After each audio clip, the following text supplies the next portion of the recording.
What's up, everyone? Welcome to the Mindful Muscle Podcast. We got Jake Parker here, my co-host, and we're going to dive into your questions for today's Q&A. Jake, how we doing? I'm doing great, Paul. I'm happy to be here.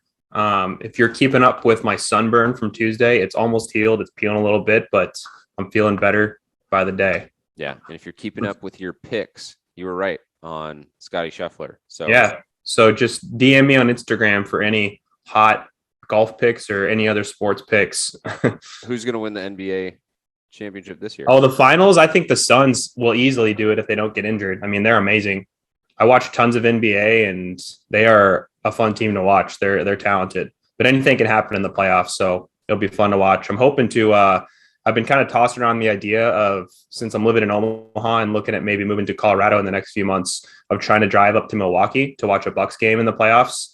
One of my goals for just like, I don't know, like one of my life goals is to go to every single NBA arena, and I've never been to a playoff game, so kind of do two of those things at once. How many arenas have you been to? Dallas Mavericks, Denver Nuggets, Minnesota Timberwolves, New York Knicks.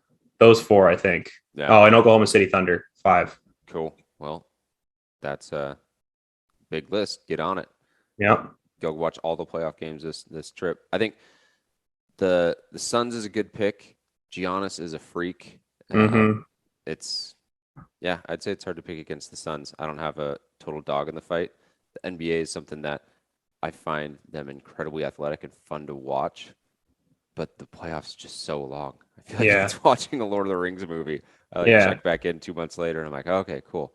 The We're thing that the main criticism of the NBA, which I get, which a lot of is like why a lot of my friends don't like it, is just because it's so dramatic. But to me, it's like that's some of my favorite shows are dramatic. So I just think that's part of it. It's what makes it fun to me in a Yeah, way. I it's don't like mind it at all. WWE meets baseball. Mm-hmm.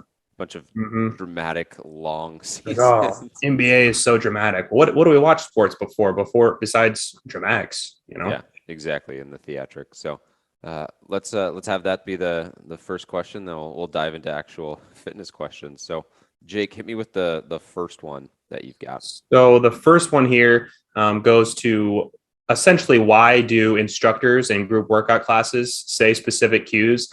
And the question that we got was, why does my instructor say to, quote, keep my chest up during squats in my class? Yeah. So this is one that I actually have a good amount of experience in teaching yoga at Core Power, teaching fitness at Barry's Boot Camp, and teaching just personal training. And one of the things that I realized throughout that process is it's great that you can have so many people working out. It's great that you have the community. But when you have an instructor saying any cue to a large group of people, ultimately that cue is right for 33% of those people. It's wrong for 33% of those people. And another third, it does absolutely nothing. And I say that because there's a spectrum into which someone would need to make an adjustment. They either need to move more left, more right, or they're already pretty close to where they need to be. And so what I was talking about this situation with the specific client is the cue should be specific for you. And even then, that cue is going to resonate differently depending on how you learn. So there's kinesthetic cues, which would be a touch-based cue. There is a verbal cue. There is a demonstration cue where you're seeing it. And so you got to think visual, auditory cue, the kinesthetic cue, and get that cue lined up for the specific exercise that they're doing and the specific thing that they're doing right or wrong. And that ends up being a lot of things to get right. And the likelihood of that being right for you, if it's just shouted out over an intercom, is pretty low. And I was doing a little bit of math, which I'm not good at, but right before this, we were saying, all right, if it's 33% chance on just one cue in a workout, well, what is the likelihood that 3 cues that they give you are all correct? And so 1/3 is 33%, 1/3 to the power of 2 is 11%, 1/3 to the power of 3 is 4%. So you can see very quickly all the cues that you're getting into your ear in a yoga class, let's just say, the likelihood that they are all correct for you is very low at the end of those 60 minutes. And so that's where it's important to take time to understand whether that's working with someone one-on-one or getting clarification from the instructor after the class to say, hey, does that apply to me? How would that cue apply to me? I feel this exercise here. Is that correct? Am I doing this correct? Just to make sure that you're doing it right. Yeah, that's was going to be my other question is what do you think is the antidote to falling victim to poor cues? Because I think that if you know enough about your own body, those cues can sometimes be helpful to trigger certain um, changes that someone might want to make if they have experience with learning what the right form is. But if you don't have any basis and experience in that, it can kind of just be useless and almost confuse you more. So I guess what do you think is the antidote to falling victim to cues that are not for you, but also listening to the right ones and keeping getting some benefit out of that too? Yeah, I mean that's a really good question, and that's hard to It's tough to give a summarize. specific answer and advice here. I actually made a post about this yesterday. At the end of the day, all advice is really good and all advice is really bad. And it just depends on where you're at on the spectrum, and the advice that you're getting is from an end of that spectrum and a specific perspective. And so the work you have to do as an individual is to get self-awareness.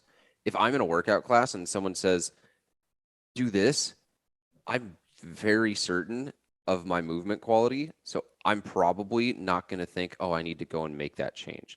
The same way as if someone is not very certain about what they should do for their career, and if they get some advice that says, oh, you should go to a trade school, if they're not certain about their situation, they're much more likely to take that information. If someone's 20 years into their law degree, or not law degree, into being a lawyer, and someone says, hey, you should change careers, that tree's pretty anchored in the ground. It's not going anywhere. And so I think self-awareness and just knowing what you know, but then at the same time with that, realizing and recognizing who it is that is giving you advice from and why they're giving you advice. If Jeff Gordon or Dale Earnhardt Jr. says, hey, your oil is low, and I think my oil is good, I'm going to go check my oil because these guys know a thing or two about cars. So it's just this self-awareness to how certain are you of your situation, and does this person know something that maybe you don't? And that's all stuff to synthesize in your brain in 0.3 seconds. Yeah. To me, the most nefarious thing about form is that patterns, no matter if they're right or wrong, patterns tend to really take hold. And what I mean by that is if you have a certain way that you always bench press or always pull with your back or squat and it's wrong, because you've done it a lot of times, it's going to be really difficult to figure out how to have correct form. It's not often intuitive, intuitive what the correct form is. So really taking some time. I know that a good example from my personal life is, as I talked about before on the podcast, I started lifting weights when I was maybe 13, 14. And for years, I didn't really understand how to activate my back when I was doing rows or pull downs or what have you. But recently in the last few years, I've worked a lot more on activating my back and thinking about, if you just want a quick takeaway as far as back goes, really just thinking about pulling with my elbows as opposed to my hands to get that feeling in my back. So that's just to say, just because something feels okay doesn't mean it's the correct form. And you want to look out for yourself and make sure that you're not using incorrect form, because it's really going to manifest in negative consequences over time. And over a long time, it might be 10, 15 years, but you have to be careful of ingraining negative patterns. Yeah. Yeah, absolutely. Cool. What's the next question? So the next question here is essentially, how worried should I be about injuring myself while doing resistance training or weightlifting? And Paul's going to share a statistic here, but what I would say about this first and foremost is there is risk of injury no matter what you're doing. I'm clumsy enough that I've damn near twisted my ankle before just stepping off a curb. So anything you do that's physical, anything you do that's moving around is going to have some potential for injury. But that being said, I think that you also have to think about it in a broad context of essentially what I would say is not lifting weights is much more dangerous than lifting weights. And what I mean by that is lifting weights is going to give you a base of strength. It's going to give you a base of mobility and flexibility. And so it's going to make it less likely that you injure yourself going on a hike, playing basketball with your friends, playing with your kids, whatever, what have you. If you have that basis of you've been training for a while, you're going to be a lot more anti-fragile and a lot more guarded against injury. Yes, of course, you can get injured lifting weights, especially if you're not being safe, if you're using too much weight, if you're using improper form.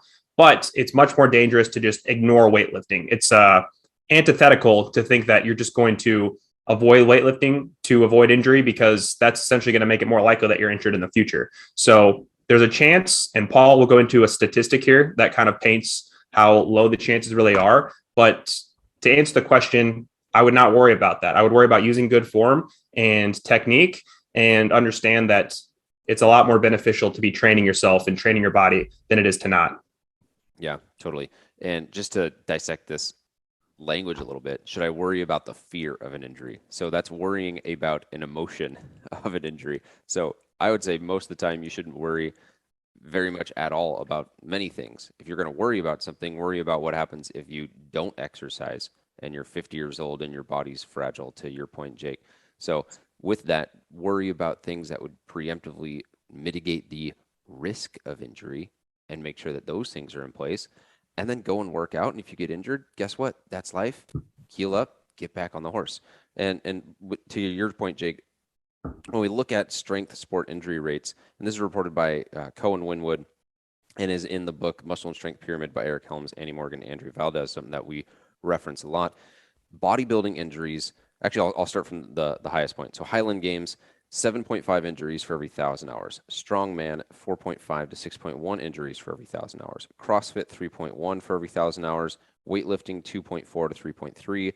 Powerlifting, 1.0 to 4.8 or 5.8, kind of a little bit of variance there. And then bodybuilding, 0.24 to 1 injury per every 1,000 hours. So bodybuilding, and the approach that we take with our training is functional bodybuilding. So functional in that you can move athletically, but there's bodybuilding principles placed in to create high stability in your exercises. 1 out of 1,000 hours is pretty low. And what kind of injury is that? I'm not able to deduce that from this specific study, but at the end of the day, that's a very low amount. And if you get those hours of those 999 other hours of experience, my guess is that the more you go through that cycle, the lower those numbers get. And keep in mind too, if you got a big ego and you're trying to just muscle through things as opposed to slowing down and having adequate recovery, that number probably goes up. So I'd be more worried about my ego getting me injured as opposed to weightlifting getting me injured. Weightlifting you absolutely should do. We did a training on this last night, but at least 2 times a week, and work to increase that in addition to the other things that you enjoy. But at a foundation, resistance training 2 times a week should be a foundation for everyone. Yeah. And I think keeping in mind that there's ways to work around injuries as well. So if you happen to sustain an injury, say it's in your upper body, okay, well, that sucks and that's shitty, and you can admit that, but take the time to focus on your lower body strength and mobility, and just realize that even if you sustain an injury, it's not a reason to just give up altogether, and that you're going to live to fight another day. If you don't, do anything silly like jumping back into heavy training too quickly, you'll be fine. You'll recover, and you'll be able to get back to the training that you enjoy, and that you're able to push yourself in. Yeah. I look at this sentence and just this thought as well, a couple other ways. It's like saying, should I worry about getting dumped or getting broken up with? No, it's going to happen. And to a degree, you can control it. To a degree, you can't. And if it does Yeah. happen, get back on the horse. Should I worry about getting fired? Should I worry about the fear of getting fired? No. Can it happen? Yes. Can you do a lot of things to mitigate it? Yes. If it does happen, what do? Go get a job after? Not an issue. And so just taking this worry out of the context, out of the question, it's normal to have the emotion, oh, I fear an injury, I fear getting fired, I fear getting dumped. But those things are going to happen, so just do it anyway. And then if it does happen, darn it, get back on the horse and keep riding the horse. That's just a little bit more of a pragmatic approach, I guess.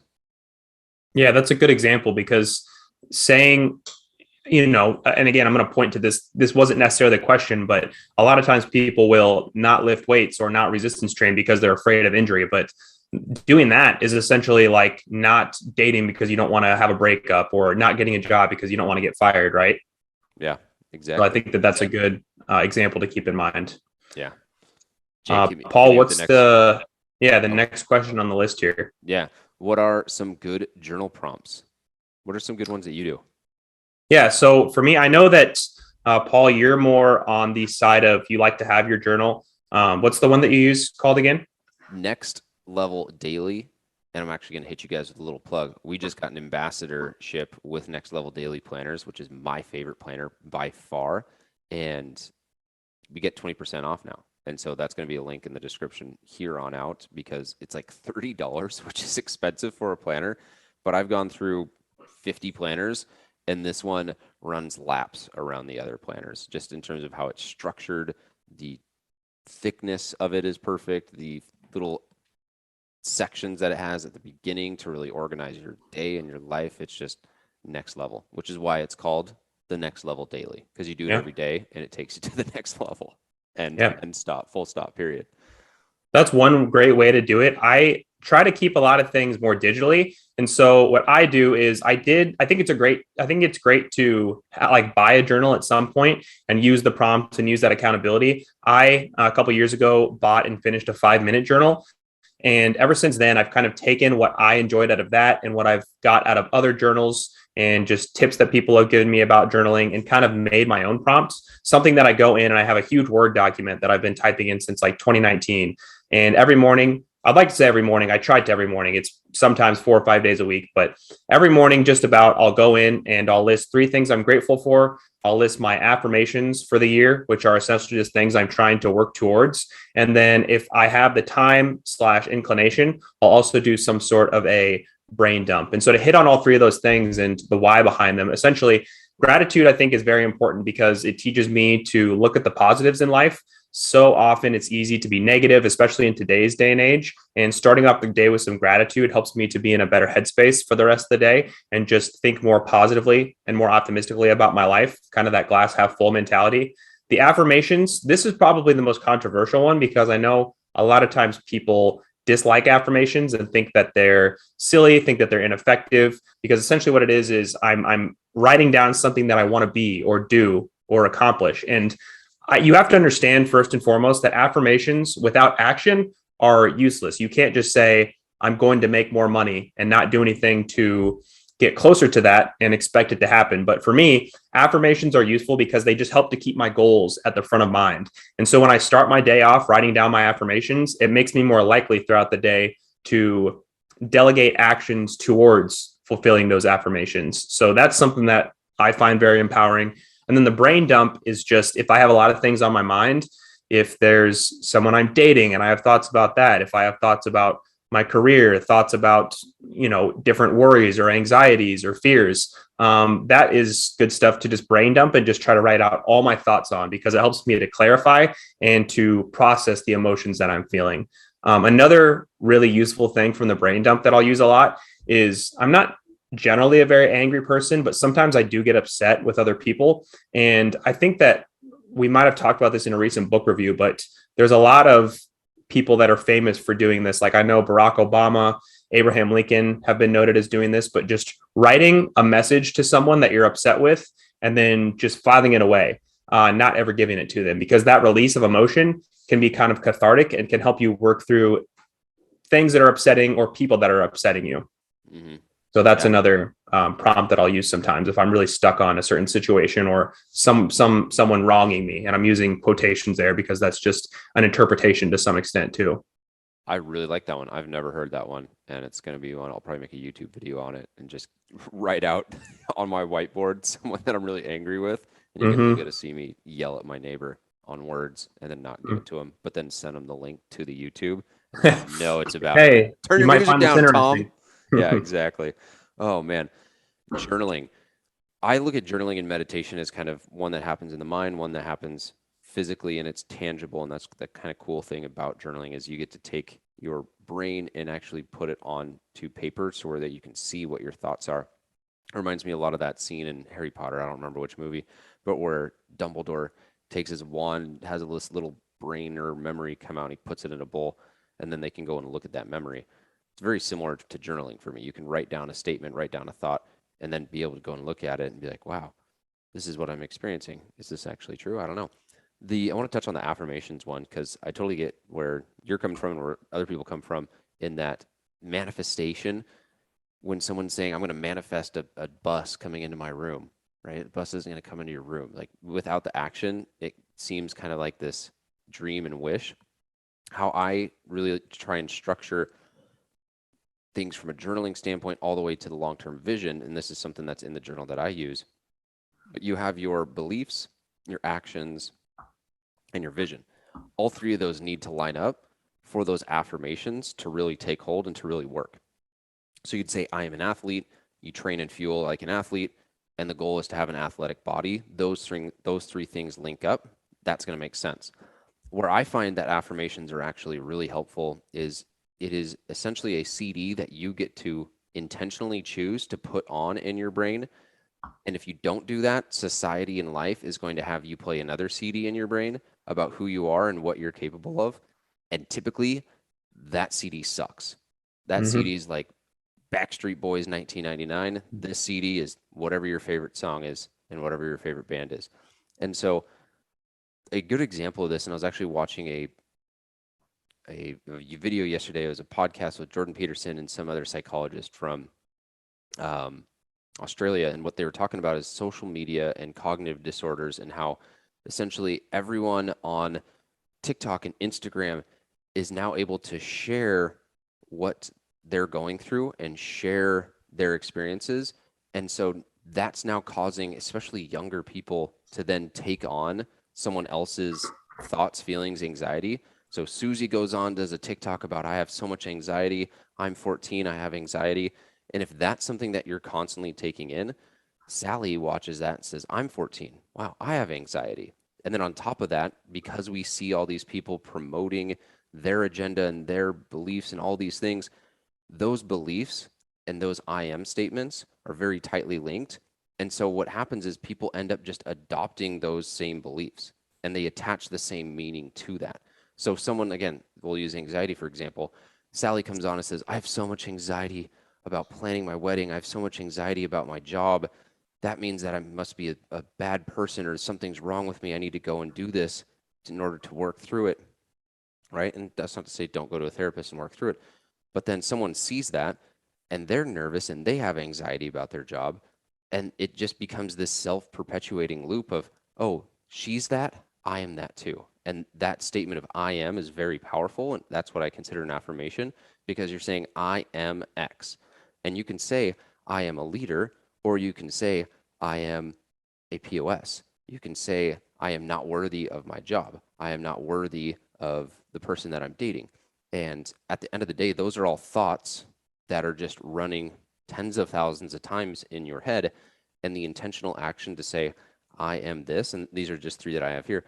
I am thoughtful, I am a leader, I am comprehensive.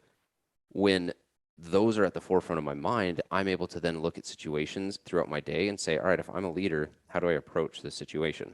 If I am thoughtful, how do I grocery shop and get my fiance flowers? Well, I'm thoughtful, so I'm going to do this. So you definitely do have to link the actions to it, but I think it's important to set your own affirmations and your own beliefs, because if you take in society's, you're just going to fall to the level of what society is and says, and typically that's pretty trash. Yeah. And it reminds me of something I was thinking about recently. Um, there's a book called I Will Teach You to Be Rich by Ramit Sethi. And now it's coming to mind as like, hey, maybe we'll have to do a month on personal finance books. But in the book, it's one of my favorite personal finance books, because he talks a lot more so than anything else about the psychological reasons behind the way we look at and think about money. And at the beginning of the book, he talks about what he calls invisible scripts. So invisible scripts with money are things like credit cards are a scam. We don't talk about money in this house. People that are wealthy are greedy, things like that. And so I say that because I want to emphasize how often we are just using invisible scripts in our own lives to define our reality. As much as it sounds very esoteric, and if you're not engaged psychologically, this might sound silly, but really, like, our thoughts define our reality. So if you say that, a good example is like, I'm fat. Well, is that a very empowering statement? No. You could say, I am currently overweight, and you could say, I am focused on living a healthy lifestyle, might be a positive affirmation. But be careful about your invisible scripts. Like, another one for me, again, just a personal example, is it took me a long time to understand that genetics are not the main driver of body composition. For a long time, I had the invisible script that I don't have the genetics to have the great body that I want. And that kept me disempowered, and it kept me from achieving the goal I wanted, which was to have a great body that I'm proud of, that's strong and healthy. So just be careful of what invisible scripts you're using. That's what you made me think of when you were talking about the CD that society might be playing in your head. Are these my own thoughts, or are these thoughts that someone has implanted in your head? And it takes a lot of unpacking and thinking to truly understand which one is which. Yeah. It's weird sometimes to conceptualize, but our brains are essentially computers, and our lives are essentially a accumulation of the scripts that our computers are running. And when you look at the thoughts that you were saying around that book, money is bad, money makes you greedy, all these things, at the end of the day, those are beliefs, those are scripts that you can change because they are not true. Something that is 100% true is gravity. Gravity is true, right? That is a script that you can just put in. It's almost like hardware. It's not going anywhere. That money makes you evil, or that I am fat. I am fat is a statement that now, if I am fat and that is true, now I'm going to do what fat people do because I am fat, versus I am currently overweight. That is a different way of approaching that. And I'll give you another way to think about this too. The difference between guilt and shame is saying, I am bad, or I did something bad. Guilt would be, I did something bad. Shame would be, I am bad. And so if you're having this script that is very shaming of you, shame is one of the lowest energy vibrations that you can have. That is going to drive you down so quickly. But by being able to say, I did something bad, or I am currently fat, that is not shame. That is guilt. That is different, and you can work beyond that much easier. Yeah, so much that we could talk about here. But I would round this question out by talking about something that I actually got from you that I wrote down a few months ago, is the 4 columns of control. So this is a good brain dump exercise for people to use. And the 4 columns of control are: one, you brain dump everything that's on your mind, and you separate between things you can control and things you can't control. And then you further separate it into things you can control now, and that's what you act on. So it's really separating the thoughts and anxieties from things that are actionable and you can really make progress on. Yeah, no, that's a really good one. I think I have a YouTube on that, but if I don't, I'll make one, and that'll just be on the YouTube channel. If you're listening to this and you're not subscribed to the YouTube channel, you 100% need to, because we got You're missing out. 700 plus videos on there that you can utilize. Cool. What's that All last right, one? Paul, take us home with the last question here. We are stepping on each other's toes in this dance. Sorry. That's all right. The last question. So are you able to spot reduce body fat? So 2 areas where this is common, I think, are someone might do a bunch of ab exercises to reduce their body fat around their abs to eliminate that belly fat, or someone might do a lot of direct arm exercises because their arms are quote unquote flabby or something like that. So speak to how it is possible or how it is not possible to spot reduce body fat and how to think about that. Yeah, so choosing where your body burns fat is not possible. Your body's going to burn fat where it burns fat. You cannot go and choose that. Some people have the genetics where the last bit of fat is stored in their butt, so they get really lean, they have a big butt.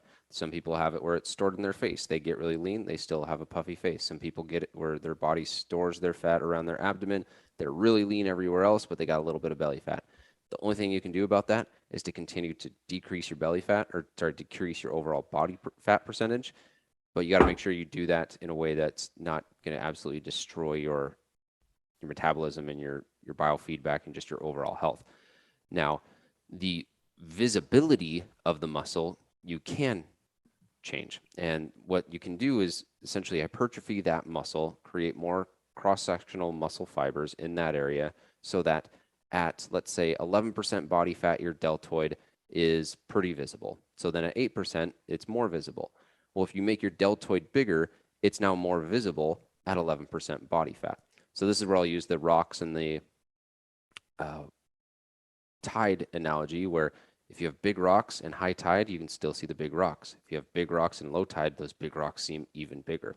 So the idea that you're going to be able to spot reduce, again, is not true. And one last thing to this is people will work out for 2 weeks and they'll be really sore maybe in their triceps, but they've also continued to eat in a calorie maintenance or calorie surplus.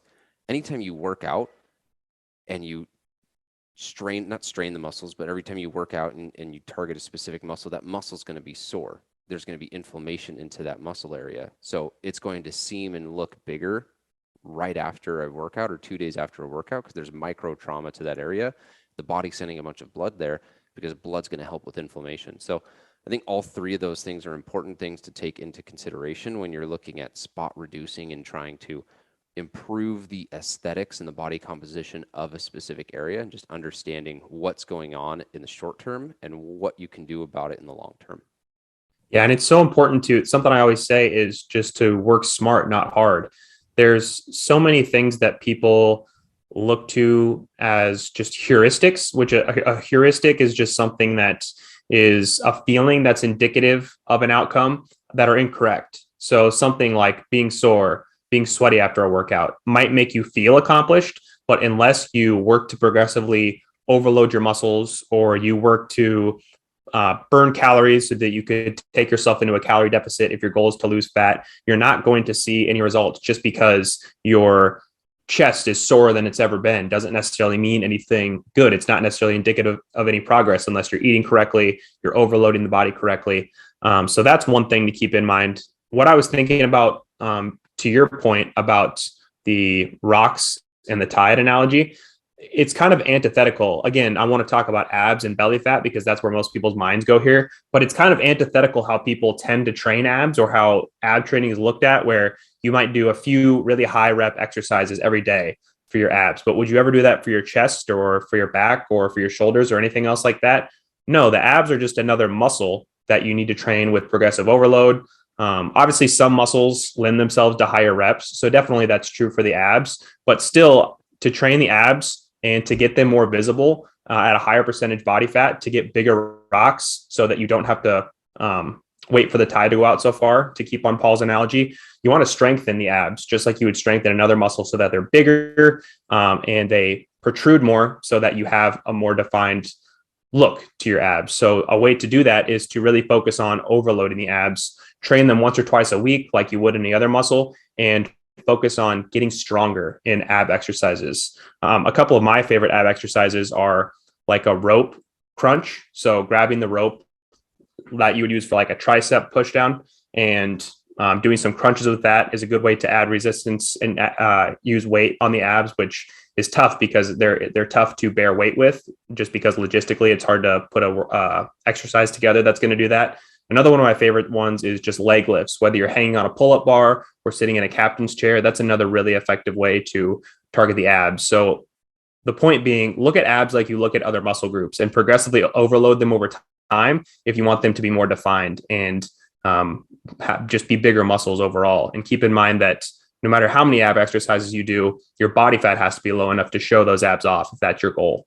Yeah. And keep in mind too, if you're doing other exercises like deadlifts, RDLs, rows, Yeah. Mm-hmm. presses, Mm-hmm. single arm presses, all of those are also anti-rotation bracing exercises. You will get a strong core when you're doing deadlifts, right? Because your core is what's bracing your spine as you lift 100%. 200, 300, 400 pounds. Yeah. Just as an example from my own life, I've made every mistake in the book. So I used to do ab exercises every single day in the pursuit of trying to get more defined abs. And these days, I very rarely throughout the course of a year work in ab exercises specifically because I do a lot of pressing, squatting, deadlifting. And typically, my body fat will hover anywhere between the 12 to 16% range. And I usually have some sort of visible abs throughout the entire year. And I just say that to point out the fact that it's not as important to really target muscles in isolation. You can really work on improving the whole body through those 4 movement patterns that Paul and I have talked about before. I spoke on this on the presentation yesterday. You want to squat, hip hinge, press, and row. And if you're doing all those things, you're going to be hitting all the muscles that you need to hit. Now, there's nothing wrong with being more specific, doing some more direct ab work, but that's not necessary for you to see the ab development that you want. Yeah, absolutely. Cool. 4 questions. We got our Suns picked in for the playoffs. I think we won. We're going to take all that money and go to Vegas and that you won from Scotty Scheffler. Yeah, exactly. And we'll go there with our abs and our journals and everything else that we touched on in this podcast. Cool. Couple last housekeeping things. If you want to get your questions answered, be sure to join the Mindful Muscle Facebook group. Drop your question in or share it with us on social media. We take in questions from the group, questions from clients, questions from friends. One of the questions today was from a friend, actually, and we just shared on this podcast so that you guys can get those answered. And then if you are in the Seattle area, be sure and use Fuller NutriFuel for a meal prep option. I was going to say offer, meal prep option. And with them, you can get 20% off using my code Paul20, or no, Paul15, rather. 15% off, use Paul15 at fullernutrifuel.com. That is going to be linked in the description. You get food delivered right to your door. Saves you time, saves you money. You got to do it. It's going to free up so much more mental space. I was actually doing a training on this yesterday for something else. You spend 37 minutes a day cooking and preparing food. You spend 60 minutes a week shopping. That doesn't even include putting food away. That doesn't even include cleaning. So you can save anywhere from 3 to 4 hours simply by utilizing a meal prep company like Fuller NutriFuel, because it's going to free up time. And then with that 3 to 4 hours each week, which is 40 hours over the course of a few months, you can do so much more things and still get the fuel that you need for your body. So it's a no-brainer. Be sure and go do that. Paul15 for 15% off at checkout. Jake, any last thoughts? No last thoughts to add. I think this was another successful podcast. We look forward to hearing questions from you guys. That's always nice to get out what you guys are curious about. But until next time. Yeah, absolutely. Thank you guys for listening to the Mindful Muscle podcast. Happy Easter to everyone that is spending time with family this weekend. Make sure you get your taxes in, and we'll catch you guys next time on the Mindful Muscle podcast. Bye, guys.